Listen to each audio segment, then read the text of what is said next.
Buenas tardes, mi nombre es Naivi Marian Vargas Casanova, estudio el cuarto cuatrimestre en la licenciatura en Derecho y este es un podcast relacionado a la materia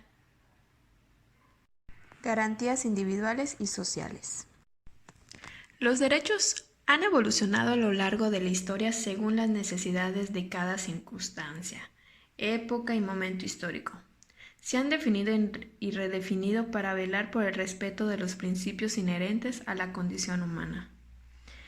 En el caso de los derechos sociales, estos surgen ante la necesidad de cumplir la ley, en aquellos aspectos en los que las personas pueden sentirse desprotegidas o en los casos en que carezcan de reconocimiento dentro de su comunidad, población, nación, país, grupo o sociedad.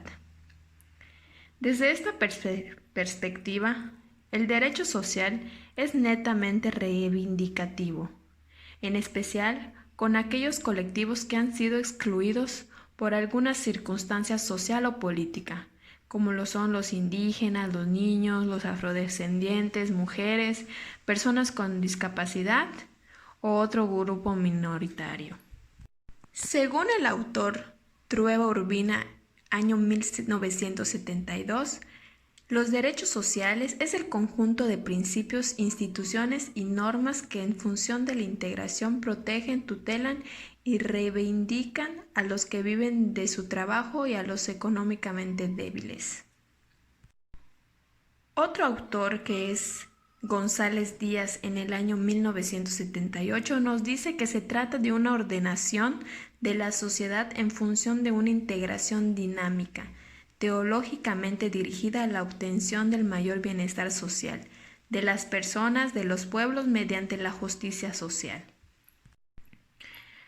Radbush, en 1998, en cambio, él da la idea central en que el derecho social se inspira no es la idea de la igualdad de las personas, sino de la nivelación entre las desigualdades que entre ellas existen. La igualdad deja de ser así punto de partida del derecho, para convertirse en meta o aspiración del orden jurídico.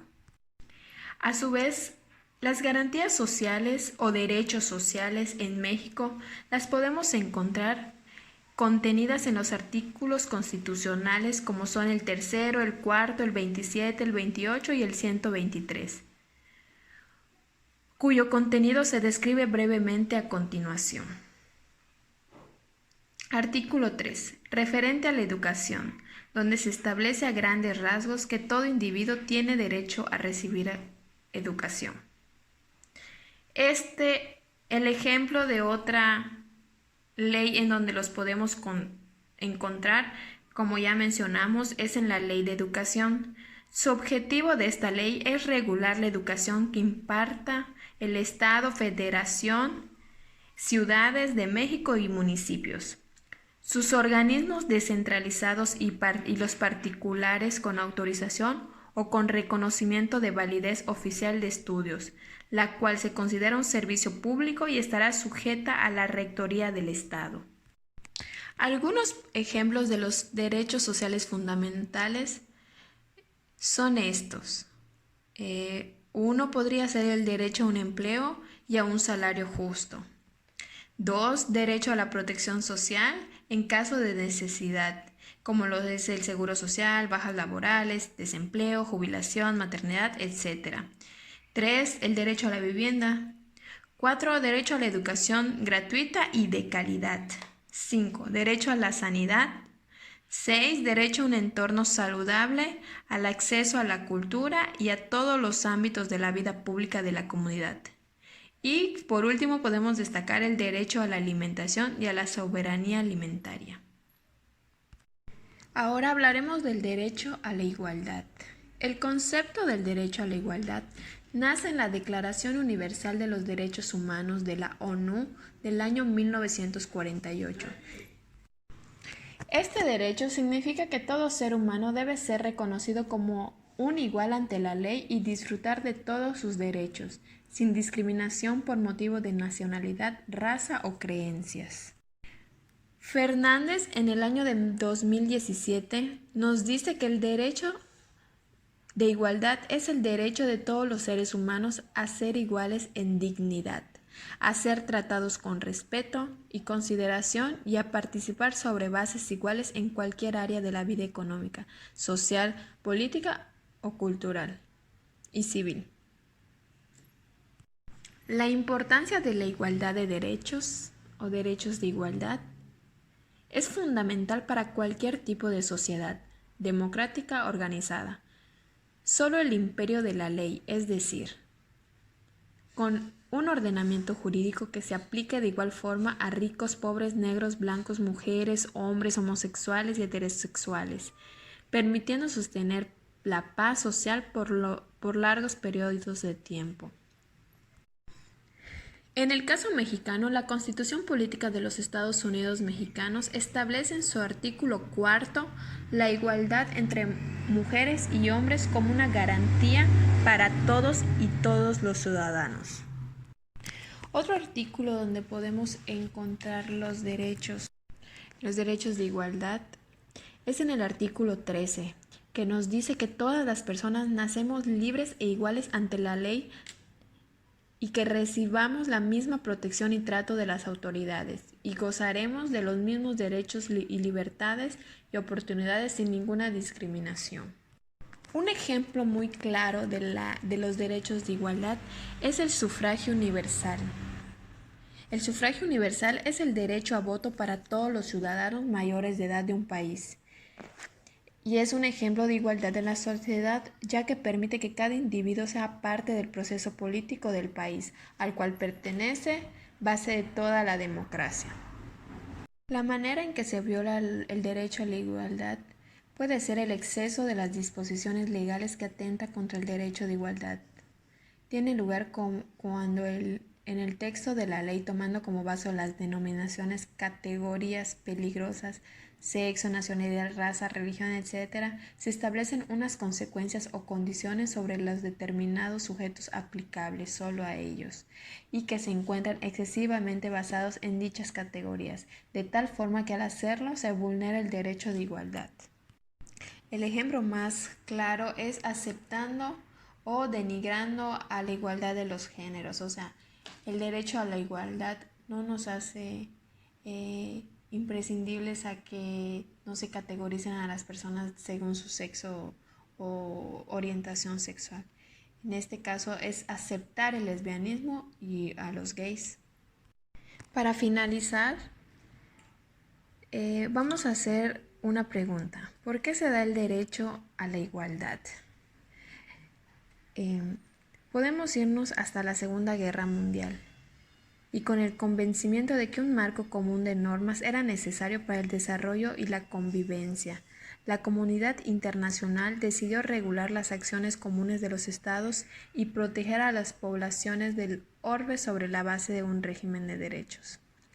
La Declaración Universal de los Derechos Humanos de 1948 marca el inicio de una larga serie de encuentros y debates que han llevado a la celebración de un conjunto de acuerdos referentes a la protección de las poblaciones y al reconocimiento de derechos fundamentales, el de igualdad y no discriminación. El artículo 1 de la Declaración Universal de los Derechos Humanos reconoce que todos los seres humanos nacemos libres e iguales en dignidad y derechos. Ahora bien, hablaremos del derecho a la libertad. Se puede constatar que la libertad es un derecho sagrado e imprescindible que todos los seres humanos poseemos. La libertad es la facultad de obrar según nuestra voluntad, respetando la ley y el derecho ajeno.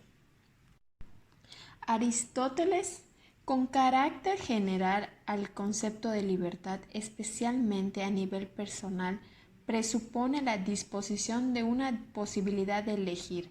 Esa posibilidad de elegir presupone, a su vez, la de disponer de elementos de juicio que conduzcan a la elección, lo que requiere la posesión del conocimiento de los componentes de esos elementos de juicio y de la inteligencia adecuada para valorar debidamente y discernir acerca de la conveniencia de la elección.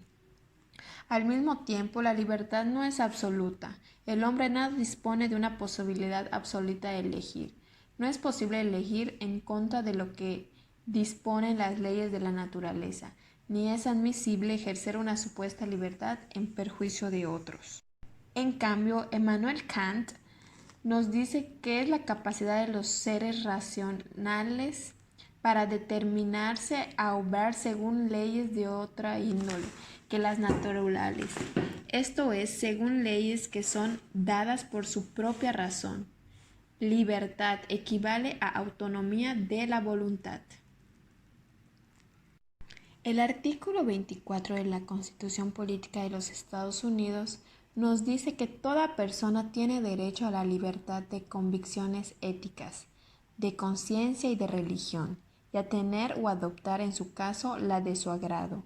Esta libertad incluye el derecho de participar individual o colectivamente, tanto en público como en privado, en las ceremonias, devociones o actos del culto respectivo, siempre que no constituyan un delito o falta penados por la ley. Nadie podrá utilizar los actos públicos de expresión de esta libertad con fines políticos, de proselitismo o de propaganda política. Hay que decir y mencionar y dejar muy claro que existen dos tipos de libertades.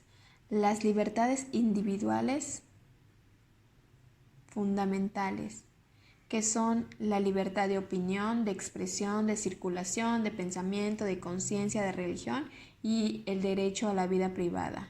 Y las libertades colectivas. Las libertades colectivas son aquellas que corresponden a un grupo de personas. Se trata particularmente de la libertad de asociación, de reunión pacífica, de la libertad sindical y del derecho a la manifestación.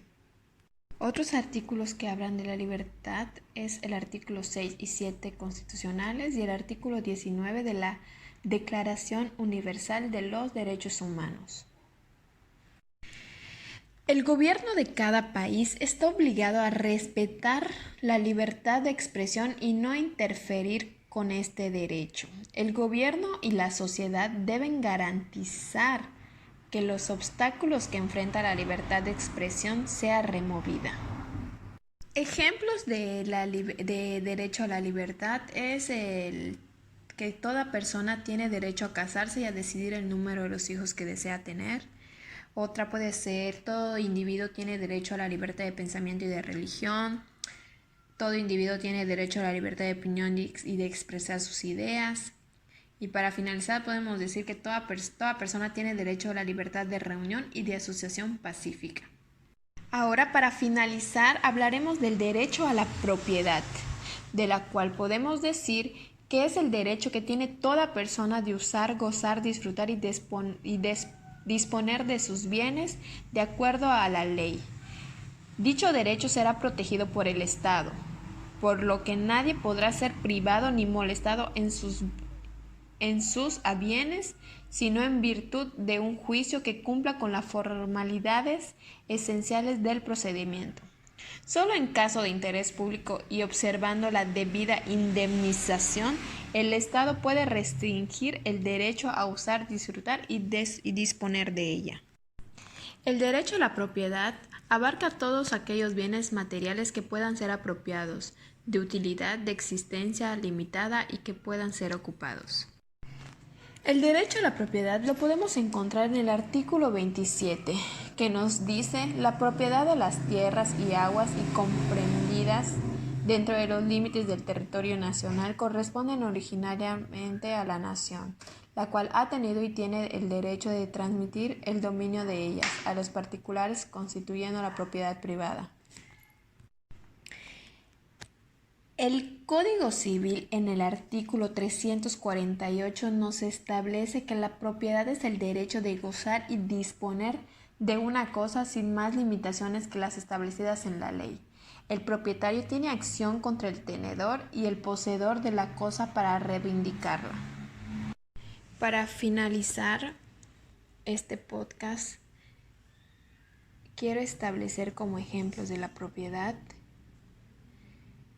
es una casa, un terreno, un auto, animales, joyas y sin más limitaciones que las que establezca la ley. Gracias por su atención.